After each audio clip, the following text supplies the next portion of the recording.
ఇక బిల్లు పెండింగ్లో ఉండగా జీవో ఎలా ఇస్తారు? రాజ్యాంగ పరిమితులకు లోబడే బీసీ రిజర్వేషన్ల పెంపు ఉంటుంది. అత్యవసరంగా స్థానిక ఎన్నికలు జరపాల్సిన అవసరం ఏంటి? అవసరమైతే వాయిదా వేసుకోండి. మా తుది తీర్పునకు కట్టుబడి ఉండాలి అంటున్నారు హైకోర్టు. అడ్వకేట్ జనరల్పై ప్రశ్నల వర్షం. బీసీ రిజర్వేషన్లపై హౌస్ మోషన్ పిటిషన్ విచారించిన న్యాయస్థానం తదుపరి విచారణ వచ్చే నెల 8కి వాయిదా. ఇక ఏతట్లేదు. గవర్నర్ వద్ద బిల్లు పెండింగ్లో ఉండగా రిజర్వేషన్లు పెంచుతూ జీవో ఎలా విడుదల చేస్తారని ప్రభుత్వాన్ని హైకోర్టు ప్రశ్నించింది. రాజ్యాంగపరమైన పరిమితుల మేరకు మాత్రమే సర్కారు ముందుకెళ్లాలని సూచించింది. స్థానిక సంస్థల ఎన్నికల్లో బీసీలకు 42% రిజర్వేషన్లు రాజ్యాంగ విరుద్ధమంటూ రెడ్డి జాగృతి మాధవరెడ్డి శనివారం హైకోర్టులో హౌస్ మోషన్ పిటిషన్ దాఖలు చేశారు. ఇక దీనిపై జస్టిస్ అభినందన్, జస్టిస్ విజయ్ సేన్ రెడ్డి ధర్మాసనం విచారణ చేపట్టింది. ప్రభుత్వం తరపున ఏజీ సుదర్శన్ రెడ్డి వర్చువల్గా వాదనలు వినిపించగా పిటిషన్ల తరపున ఇక మయూర్ రెడ్డి వాదనలు వినిపించారు. ఇక ఎన్నికల నోటిఫికేషన్ ముందే పిటిషన్ దాఖలు కావడం వల్ల దానిని విచారణకు స్వీకరిస్తున్నట్లు కోర్టు స్పష్టం చేసింది. తమ తుది తీర్పుకు ప్రభుత్వం కట్టుబడి ఉండాలని ఆదేశించిందట. ఇక 2018లోనే డివిజన్ బెంచ్ కొట్టేసింది.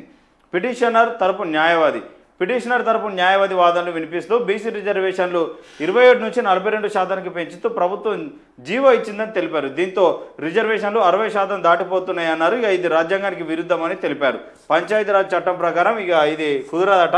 ఇక చూద్దాం ఏం జరుగుతుంది. ముందుకు వెళ్దామా ఆగుదామా? స్థానిక ఎన్నికలపై కోర్టు తీర్పు నేపథ్యంలో తర్జన వర్జన.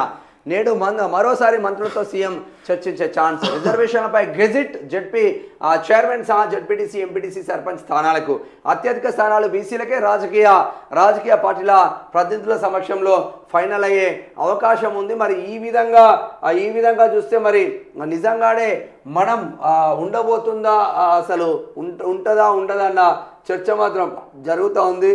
నిజంగానే ఉంటుందా లేదంటే ఉండదా అన్న ఒక చర్చ మాత్రం జరుగుతూ ఉంది. మరి ఈ విధంగా ముందుకెళ్తే ఇక్కడ స్థానిక సంస్థ ఎన్నికలు బీసీలకు 42% రిజర్వేషన్లు వచ్చే అవకాశాలు లేనట్టుగా కనిపిస్తూ ఉంది. ఎందుకు హడావుడి పెడతా ఉన్నారు? అత్యవసరంగా స్థానిక ఎన్నికలు జరపాల్సిన అవసరం ఏంటి అని ఏకంగా ఇక్కడ హైకోర్టు క్వశ్చన్ చేస్తూ ఉన్నది. మరి ఎన్ని రోజులు జరపకుండా ఉంటారు? ఇట్లా కూడా దాదాపు 2 సంవత్సరాలు అవుతుంది కదా, అటు ఇటు జనవరి ఫిబ్రవరి వస్తే. మరి 2 సంవత్సరాల నుంచి సర్పంచులు లేకపోతే పల్లెలలో పాలన పడకేసింది కదా, మరి దానికి హైకోర్టుకు కనిపించదా? ఒక ఎమ్మెల్యే చచ్చిపోతే 6 నెలలలో హడావుడిగా ఎన్నికలు పెట్టుకునే కోర్టులు కావచ్చు, రాజకీయ నాయకులు కావచ్చు, మన సిస్టమ్ కావచ్చు. మరి అదే సిస్టమ్ స్థానిక సంస్థల ఎన్నికల్లో మా పల్లెలకు ఎందుకు వర్తించదా అంటే ఒక్కడు చెప్పడా? వానికి ఇష్టం ఉన్నది చేస్తున్నాడు వాడు. మాకైతే డౌటే అనిపిస్తుంది. ఇదంతా ఏదో కథం పట్టించే కుట్రకోణం, 100% కుట్రకోణం దీంట్లో దాగుంది అని మాకైతే కనిపిస్తూ ఉంది. మరి నిజంగానే సర్పంచులకి ఇక మా వాళ్ళైతే జర ఖర్చులు పెట్టకోకుండా నాయన, మళ్ళీ మీరు నేను యూత్ను భావించదు, నేను ఎట్లయినా చేసిగా నేను ఈసారి దసరాకు పోయినా గట్టి దావతులు వేయాలి, 2-3 ఏటపోతులు కోసి అని చేయకండి.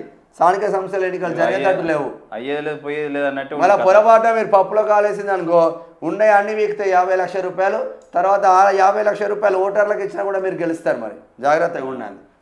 పొలాలు ఇళ్ళ కాడికి అమ్ముడు అవుతుంది.